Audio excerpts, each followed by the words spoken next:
नहीं तो ये आईएसआईएस की मैगजीन के फ्रंट पेज पे आपका फोटो भी राइट विंगर छपवा देते हैं क्या? बिल्कुल 100% आपने मेरी मुंह की बात छीन ली। 100% यही काम हुआ है। अच्छा, वो वहां भी आरएसएस के लोग बैठे होंगे? बिल्कुल बिल्कुल। आप क्या सोच रहे हैं, ये तो इंटरनेशनल कॉन्स्पिरेसी है ना।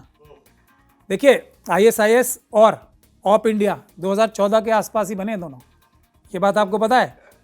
ये हंसने की बात आपको लगेगी अब, लेकिन मैं हूं, क्योंकि महमूद प्राचा मेरा नाम है, तो मैं आपको अभी तथ्यात्मक रूप से कन्विंस करता हूं इस बात को। ये मेरे नाम का फायदा उठा के और मेरे नाम को बदनाम करके जो मैगजीन छपवाई गई है, उसमें ऐसे लोगों का हाथ है जो मेरे जैसे संविधान को बचाने वाले, और जो फोटो छापी है ना उसमें मैं बाबा साहब की फोटो मेरे हाथ में है और संविधान हाथ में है उसमें भी। तो क्या है, किसी और चीज पे मत जाओ। जामा मस्जिद के बाहर खड़े होकर अगर मैं दुनिया और देश को ये कह रहा हूं, खास तौर पे मुस्लिम समाज को, कि आज तक आपने इस संविधान का और बाबा साहब के प्रिंसिपल्स का पालन ही नहीं किया ठीक से, अगर आप करोगे तो आपको किसी और तरीके की जरूरत नहीं है।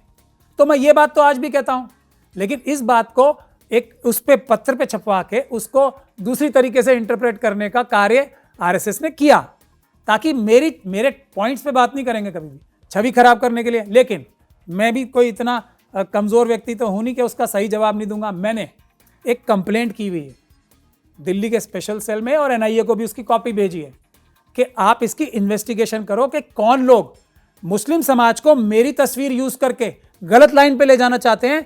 मैं जबकि ये कह रहा हूं कि भारत के संविधान का सबसे अच्छा रास्ता है, तो उनके खिलाफ आप यूएपीए का केस करो। आज तक ना दिल्ली स्पेशल सेल ने ना एनआईए ने कोई कार्रवाई की है। तो आती है शर्म इन दोनों और एजेंसीज को कि नहीं, कि इतने बड़े व्यक्ति, जो कि एक पॉपुलर व्यक्ति भी है, उसका नाम इस्तेमाल करके कुछ लोगों को गुमराह करने की कोशिश कर रहे हैं। और उसको सबसे ज्यादा हाईलाइट किसी ने किया है, तो पता है आपने किसने किया? आरएसएस के लोगों ने, उस बात को बार बार रिपीट करके, जो बात कभी है ही नहीं, और वो पूरी बात नहीं छापते हैं ताकि कुछ लोग मेरी शक्ल देख के शायद गुमराह हो जाएं। तो अब जो हेमंत करकरे साहब ने जो इन्वेस्टिगेशन की थी कि आरएसएस के लोगों का और आईएसआई का हाथ संबंध है, वो गलत है, सही है? आरएसएस के लोग जो बार बार पकड़े जाते हैं, चाहे वो डीआरडीओ में हो या दूसरी जगह पे हो, आईएसआई से पैसे लेते हुए, क्या ये सही है या गलत है? मेरे जैसे संविधानवादी का भी गलत तरीके से इस्तेमाल कर रहे हैं कुछ लोगों को गुमराह करने के लिए, तो आरएसएस वाले हैं या नहीं है? ऑप इंडिया या जितने भी आरएसएस के लोगों ने ये स्टोरीज की हैं, इतनी बार की हैं कि मैं पोस्टर बॉय आईएसआईएस का हूं।